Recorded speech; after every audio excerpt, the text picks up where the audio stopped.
Next time you want to go on a little getaway, maybe consider going somewhere more remote or isolated. It'll definitely change your perspective, and who knows, maybe you'll find the love of your life there, and then you two can live happily ever after in your own tiny community.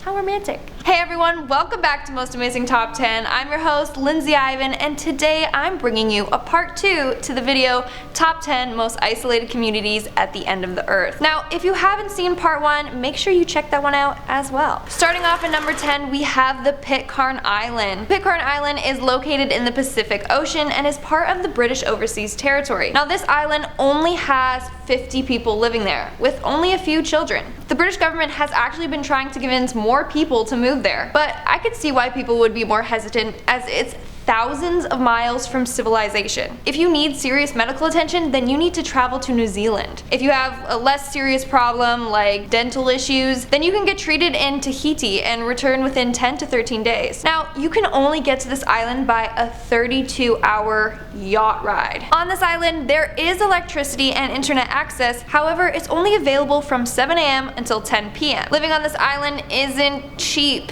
It's $100 for 2 gigs of internet, and power bills are $400 a month. This is a lot, especially since the residents on the island don't make that much money. Next up at number 9, we have Megiddo Island. Something fishy is going on with this next island. Like, literally. Megiddo Island is on Lake Victoria, which is the largest lake in Africa. However, this island is only 2,000 square meters. That's super small. To give you a perspective, it's hardly the size of a football field. Yet there are a total of 500 people living there. Now, the inhabitants on this island are mainly fishermen who make their living by selling and catching the fish. The main attraction to this island is that it is home to tons of Nile perch fish, and they can catch way more from this island than anywhere else. Now, since this island is fairly small, it is very crowded. Houses are crammed together, and the houses are made from tin and other materials that just wash up on the island. Now, there are 4 bars on this island, just in case you were wondering, and a hair salon, the essentials. It was said that the first inhabitants came to this island in 1991. That is when the island was covered in weeds and snakes. Nowadays, it is overwhelmed with all things fishing related. At number 8, we have Siwa Oasis. If you are wandering through the Saharan desert in Egypt and come across a beautiful village, no, it's not a mirage. It's the Siwa Oasis village. This village is surrounded by the Saharan desert, so the only way to get there is by a car or bus trip from Cairo. Now, this village is known as the country's most isolated settlement, but they do have a population of 25,000. These inhabitants live in mud brick houses. One of the must-see features in this village is the crystal clear springs. It is said that Cleopatra herself had visited this area and bathed in the spring, which is why it is now named after her. There are several hotels in this village if you do wish to visit, and also it's regarded as a super safe place with no reports of violence or unlawful activities. Now, a main thing for this community is the cultivation of dates and olives. In fact, it has extremely fertile land that as a result grows tons of date palm and olive trees. Now, this town was living without electricity until 2015 when it got its first solar power plant. However, there is still no cell phone service.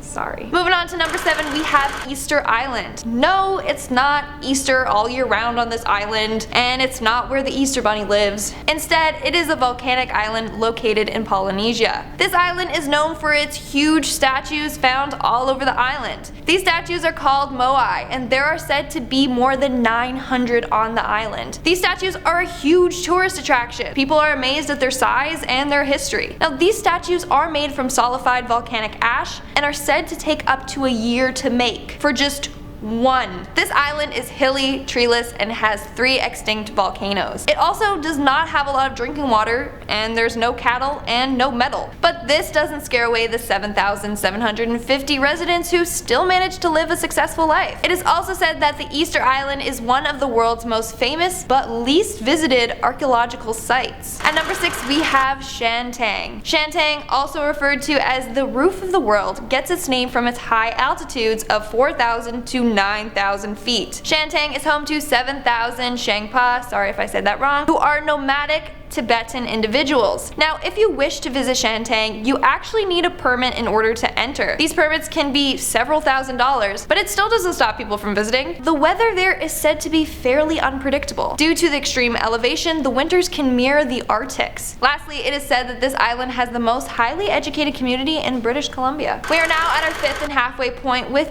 Barrow. Barrow is a city located in northern Alaska. In fact, it is the northernmost town in the US and has been called the top of the world. Now, this town is home to about 4,000 residents, and since it is so remote, the cost of living is extremely high. A gallon of water is $9. A gallon of milk is $10, a jar of peanut butter is $10, and 1/2 of a watermelon, wait for it, is $37. $37 for a half, not even a whole. That's crazy. What else is hard to believe is that every year they will experience 2 full months of straight complete darkness. I would not be able to handle that. On top of that, the weather is extremely frigid and cold. The temperature varies from -19 degrees Fahrenheit to 47 degrees Fahrenheit. That's -28 degrees Celsius to 8 degrees Celsius for us Canadians. Now, the residents in this town rely on hunting whales, seals, polar bears, caribou, and fish for their source of income. In fact, it is said that there are thousands more caribou than people in this town. If you wish to visit Barrow, the only way to get there is by an hour-and-a-half flight from Anchorage. Next up at number 4, we have Torshavn. Torshavn is the capital of Faroe Islands located between Iceland, Norway, and Scotland. Due to its isolation, it is referred to as one of the most peaceful places on Earth. In fact, it is often not even on most maps. Now, Torshavn is the smallest capital city in the world. It is actually named after the god of thunder and lightning, Thor. This island is home to around 17,000 individuals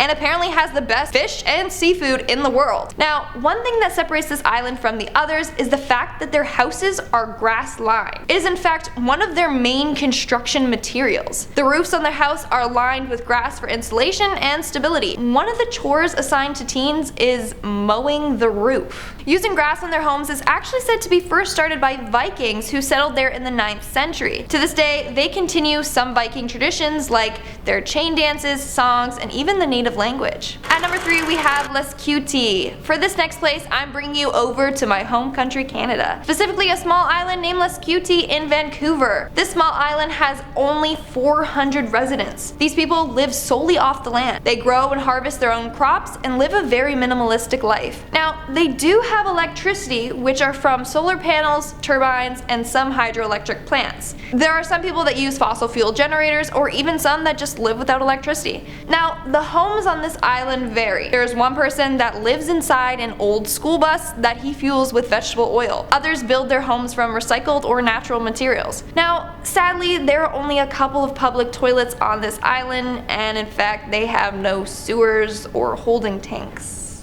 So yeah. Lastly, it is said that this island has the most highly educated community. Moving on to number 2, we have Alert. Bundle up for this one because this town is so cold that it could freeze your eyeballs, skin, and muscles within minutes of having them exposed. Alert is located in Nunavut and it has a polar climate. July is the warmest month with an average temperature of 3 degrees Celsius, which is 38 degrees Fahrenheit. February is said to be the coldest month with -33 degrees Celsius, which is -27 degrees Fahrenheit. The lowest it has ever gotten there is -50 degrees Celsius. That's -58 degrees Fahrenheit. In fact, the North Pole is only 508 miles away, so they could just make a trip there during Christmas time and visit Santa and his elves. There are said to be only 62 people living in this town, with only 5 permanent residents. The other individuals are living there for work purposes. Alert is home to a Canadian Forces station, an Environment Canada weather station, a Global Atmosphere Watch station, and the Alert Airport. These workers are often referred to as the Frozen Chosen. On top of it being super cold, it is extremely isolated. The nearest town is 340 miles away, which can only be reached by a plane, boat, or dog sled. Lastly, Alert is dark for 4 months out of the year, and for the remaining months, the sun barely makes it above the horizon. And in our number 1 spot, we have Villa Les Australis, Antarctica. Villa Les Australis is a town in King George Island, Antarctica. Its name translates to Hamlet of the Stars. Since there's no light pollution on this island, residents are able to easily stargaze. This remote town has only 15 people living there in the summer,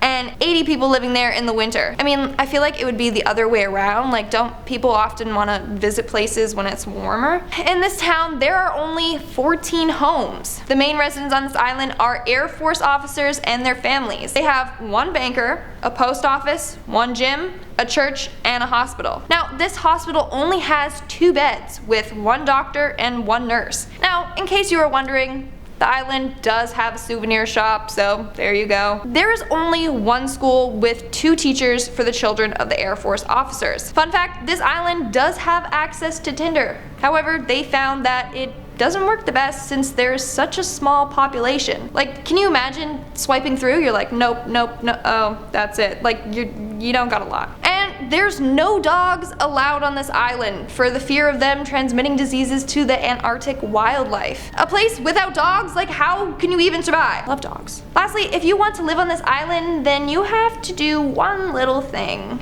Remove your appendix. You heard me. This is because there is only 1 doctor there who doesn't have any surgical experience. He only knows how to do the basics. So if you want to stay there for a long period of time, gotta remove your appendix. Alright, that's the end of today's video. Don't forget to check out part 1. And as always, give this video a big thumbs up, comment down below, and subscribe to Most Amazing Top 10 for more amazing videos. I've been your host, Lindsay Ivan, and I will see you in my next video.